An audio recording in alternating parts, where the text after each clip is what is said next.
Bismillahirrahmanirrahim. Assalamualaikum warahmatullahi wabarakatuh. Sobat pelatihan yang berbahagia, apa kabar hari ini? Semoga selalu fi sihatin wa afiatin.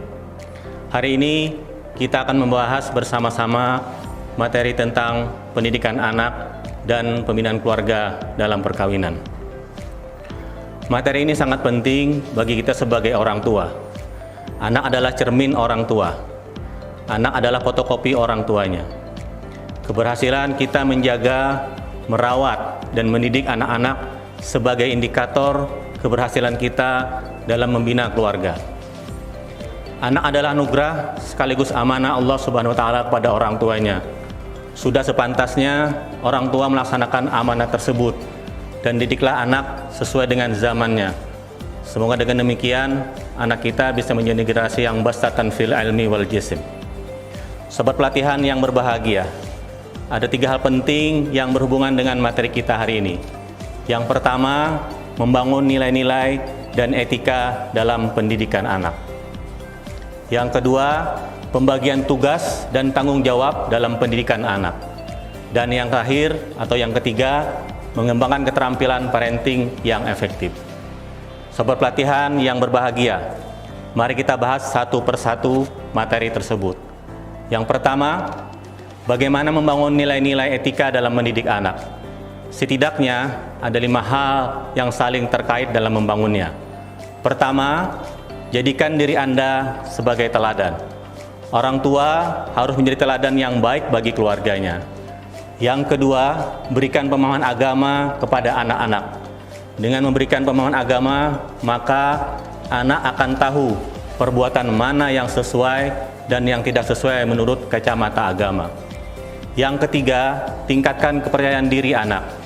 Memberi kepercayaan kepada anak merupakan nilai positif yang akan mendorong anak selalu berbuat kebaikan dan memahami tanggung jawabnya. Yang keempat, tingkatkan rasa empati anak.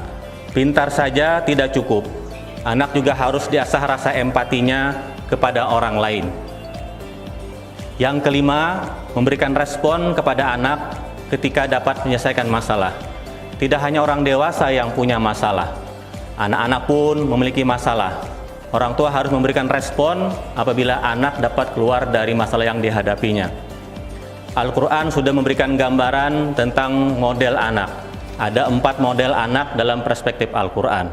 Yang pertama, fitnatun atau ujian atau cobaan. Ini terdapat dalam surah Al-Anfal ayat 28. Wa'alamu annama amwalukum wa auladukum fitnah wa anallaha indahu ajrun azim. Ketahuilah bahwa hartamu dan anak-anakmu hanyalah sebagai ujian, dan sesungguhnya di sisi Allah ada pahala yang besar. Yang kedua, zinatul hayat atau perhiasan dunia. Terdapat pada surah Al-Kahfi ayat 46. Al-malu wal banuna zinatul hayatid dunya wal baqiyatus sholihatu khairun inda rabbika sawaban wa khairun amala. Harta dan anak-anak adalah perhiasan kehidupan dunia, sedangkan kebajikan abadi pahalanya adalah lebih baik balasannya di sisi Allah serta lebih baik untuk menjadi harapan.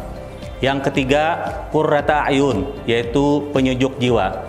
Terdapat pada surah Al-Furqan ayat 74. Alladzina yaquluna rabbana hab lana min azwajina wa dzurriyyatina qurrata ayun waj'alna lil muttaqina imama. Dan orang-orang berkata, wahai Tuhan kami, anugerahkanlah kepada kami penyejuk mata dari pasangan dan keturunan kami, serta jadikanlah kami sebagai pemimpin bagi orang-orang yang bertakwa. Yang keempat, aduwun atau musuh. Terdapat pada surah At-Taghabun ayat 64. Ya ayyuhalladzina amanu inna min azwajikum wa auladikum aduwan lakum fahzaruhum wa in ta'fu wa tasfahu wa taghfiru fa innallaha ghafurur rahim. Hai orang-orang yang beriman, sesungguhnya di antara istri-istri kamu dan anak-anak kamu ada yang akan menjadi musuh bagi kamu. Dan ini adalah yang paling kita takuti seandainya kita mempunyai anak yang menjadi musuh bagi kita. Sobat pelatihan, keempat hal tersebut sesuai dengan konsep Tri Pusat Pendidikan yang digagas oleh Ki Hajar Dewantara, bahwa ada 3 unsur yang menjadi dasar pendidikan. Pertama, keluarga adalah komponen yang paling urgen dalam pendidikan. Keluarga yang konsen dalam hal pendidikan akan melahirkan generasi yang berpendidikan pula. Kedua, sekolah menjadi perpanjangan tangan keluarga. Di sekolah anak-anak akan ditempa tentang karakter dan pribadinya. Ketiga, lingkungan adalah komponen terakhir yang akan menentukan anak-anak bisa berinteraksi dengan masyarakat dan lingkungannya. Sobat pelatihan yang berbahagia, bagian kedua adalah pembagian tugas dan tanggung jawab dalam pendidikan anak. Bagaimana membaginya? Beberapa hal yang harus ayah dan ibu lakukan. Pertama, bertugas dan bertanggung jawab memberikan yang terbaik terhadap tumbuh kembang pribadi anak dan pendidikannya.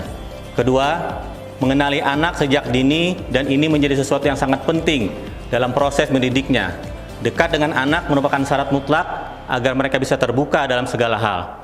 Yang ketiga, menjadikan agama sebagai panduan dalam hidup untuk mendidik anak dan membina keluarga. Yang keempat, memiliki visi dan misi dalam mendidik anak dan membina keluarga. Yang kelima, bersikap sabar dan tak kenal lelah dalam menjaga dan mengawasi anak.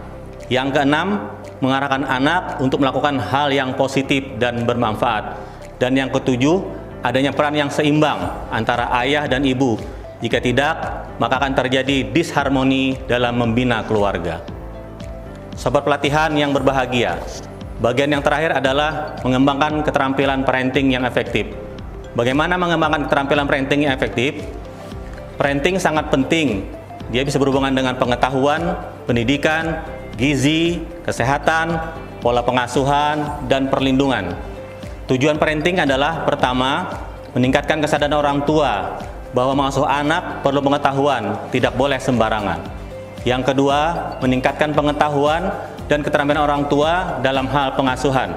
Ketiga, mempertemukan kepentingan dan keinginan orang tua dan pihak sekolah. Yang keempat, sebuah proses untuk memantaskan diri menjadi orang tua teladan bagi anak-anak. Sobat pelatihan yang berbahagia, saya ingin menutup sesi kita ini dengan menarik kesimpulan bahwa apabila pendidikan anak dilandasi dengan agama, pengetahuan, dan keterampilan sesuai dengan ranahnya, dan pembinaan keluarga dalam perkawinan sudah sebagaimana mestinya, yaitu melaksanakan hak dan kewajiban dengan benar, maka akan terwujud keluarga yang harmonis dan sejahtera lahir batin.